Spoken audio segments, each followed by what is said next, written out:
Guess what? The real estate market is definitely shifting, and our sellers and for sale by owners are noticing the difference. And the for sale by owners finally start to need us again. So in today's video, I'm going to go over the exact scripts and steps it takes in order to get for sale by owners to list with you. Hey, if you haven't subscribed to the channel yet, go ahead and hit that subscribe button, turn on the bell for notifications. That way you never miss any of the content that we're putting out during this shifting market, so you can stay on top of it and keep generating sales. My name's Ryan Harper, and I run a real estate team here in Boulder, Colorado, and I've been helping real estate agents across the country grow and scale their business since 2008. Okay, let's get started. The first step that we want to do when trying to work with for sale by owners is, guess what? Find them. So there's a lot of great ways to do that. You can use Zillow, you can use Craigslist, you can use forsalebyowner.com, or you can use one of the paid subscriptions like RedX or Vulcan 7 or any of those. I've used a bunch of them, and guess what? They all work. It's a great resource for generating real estate leads, finding the phone numbers, seeing where the addresses are, and really being able to get in touch with those sellers. One of the things that for sale by owners, some people start to think, and new agents, they get afraid of that. But guess what? For sale by owners, they want to sell their house. Hey, that's a great idea. Okay, step number 2, now that we've got their contact information, we want to give them guys a call or a text or whatever it takes to get a hold of them, right? Now, so many people are like, oh, I don't like cold calling. I don't want to get a hold of this. I don't want to do that. You know what? Don't worry about that. For sale by owners, one of the biggest things you need to realize about them is they're just people that want to get their home sold. Now, whether they pick for sale by owner, you don't know that reason, right? At least not yet. So they could have been because they don't want to pay commissions. It could have been because they've sold a house before on their own and it was a piece of cake. It could have been they heard that the real estate market is so easy that all you have to do is stick a for sale sign in and it's going to get sold. Well, guess what? That stuff is changing. So the script that I use basically is really, really simple. And just think about it as what is the goal that you want to do, right? Well, I want to meet them. I want to meet them in person. I want to see their house, okay? So I just call them up and kind of pretend like, oh, I'm just a normal Joe. And, maybe I fumble with my words a little bit. Maybe I don't. Maybe I'm really good. But basically it's like, hey, I see you got your home for sale over at 97286 Main Street. Have you sold that yet? No? Oh, awesome. Great. Hey, can I come take a look at it? Okay, awesome. Great. What day, time? Okay, can I come tonight? Awesome. I'll be there. Is this the best number to reach at in case something comes up? I'll text you. Cool. And then that's my appointment. I set the appointment. Sometimes you can go into the details after that.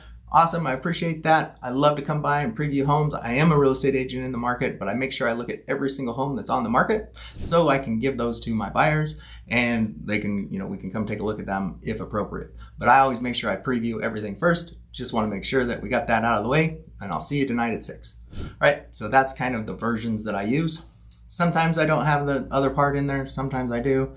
Sometimes I introduce myself as a realtor right off the get-go, but guess what? It really doesn't matter. And it just depends on what you're comfortable with and what the state allows and when you have to disclose that you're a real estate agent. We're not trying to and pull the wool over the public's eyes or anything like that. All we do is we just want to go and set an appointment and preview that listing. So that is the whole goal of that phone call. It's not to qualify them. It's not to bully them in and telling them they're dumb for trying to sell their house by themselves. It's not to try to change their mind. We don't need to do any of that stuff yet, right? Because guess what? For sale by owners, they obviously thought they could sell their home on their own. And especially if you're hitting them up early on during the conversation, all you want to do is preview it and help them out, right? So really what we want to do is befriend a seller. And that leads us into step 3, the appointment, when we get there.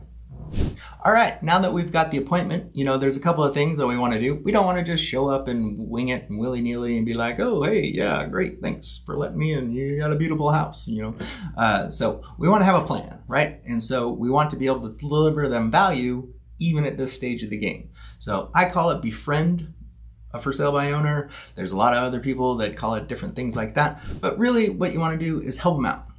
Like I said before, we're not really trying to use those scripts out of the 80s and 90s and 2000s that are trying to club them over the head and tell them how stupid they are for trying this on their own. We want to help them and say, hey, I get it. I believe in you. I think you can sell it on your own. But guess what? How long are you going to try?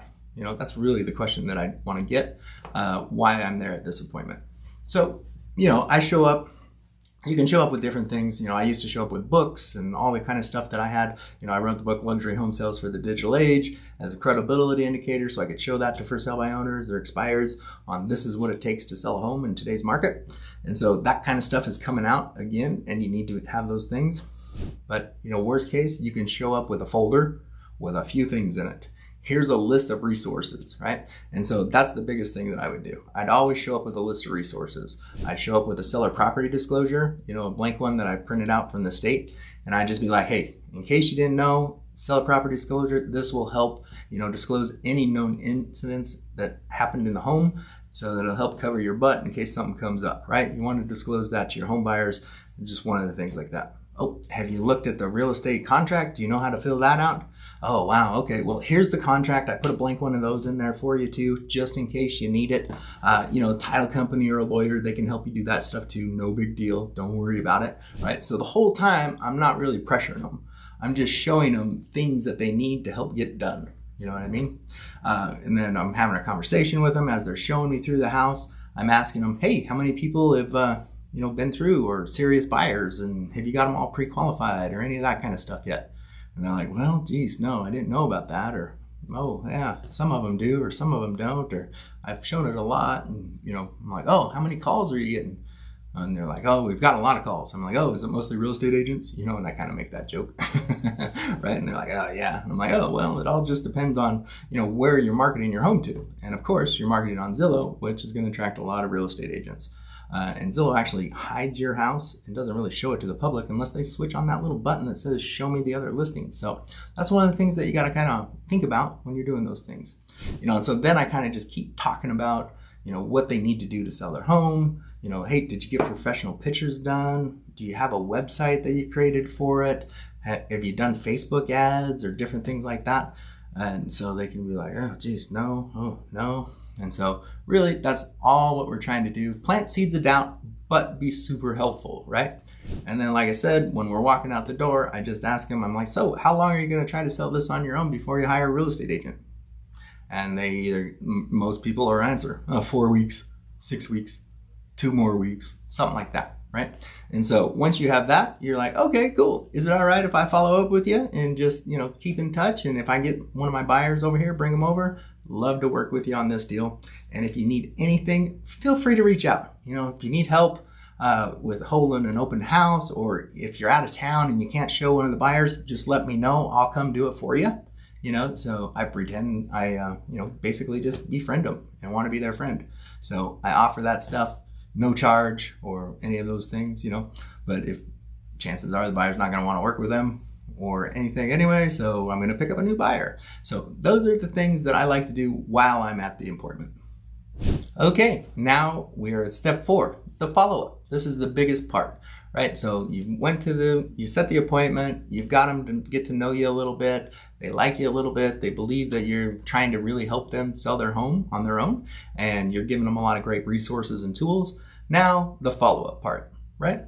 So, like I said, as we're walking out the door, I make sure that we get, that little steps on when they plan on listing it with an agent, or if they ever do. Some people will say, never, I would never do such a thing. I'm like, oh, okay, cool. Is it all right if I, put this out to my list of people and maybe try to bring you a buyer? Of course. Okay, thank you. So now we got their permission to market their home, right? So now I'll go stand out in front of the house with my phone as I'm leaving, and I'll do a quick video. Hey, I just got finished previewing this home. It is a beautiful home. It's for sale by owner right now, but guess what? I can still help you buy that home. So I'll run some ads like that on Facebook for lead generation on how to get off-market properties for buyers, right?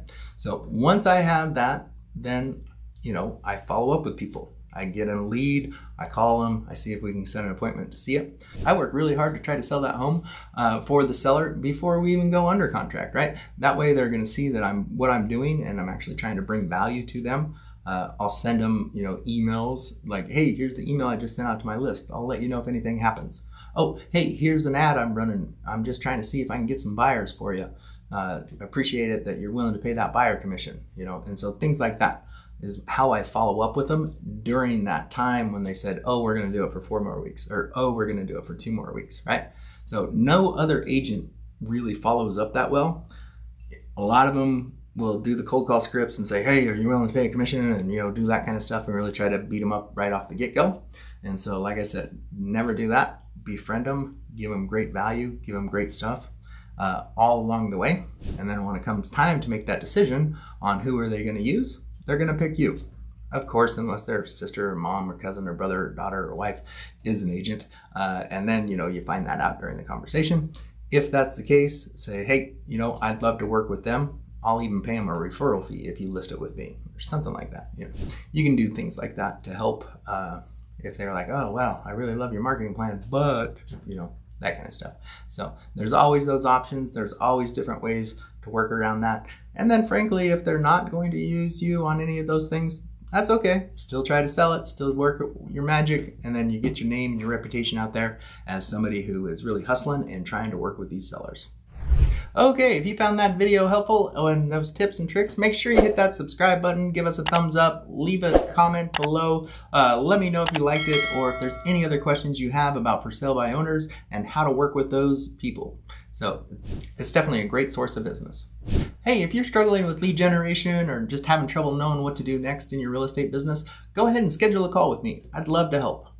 Or if you're interested in partnering with us, go ahead and schedule a call with us as well. I'd love to have you on our team and see how we can help you grow your business. Be sure to check out the next video on how you can generate leads with using YouTube ads. That's one of my favorites, so go ahead and check that video out and we'll see you later.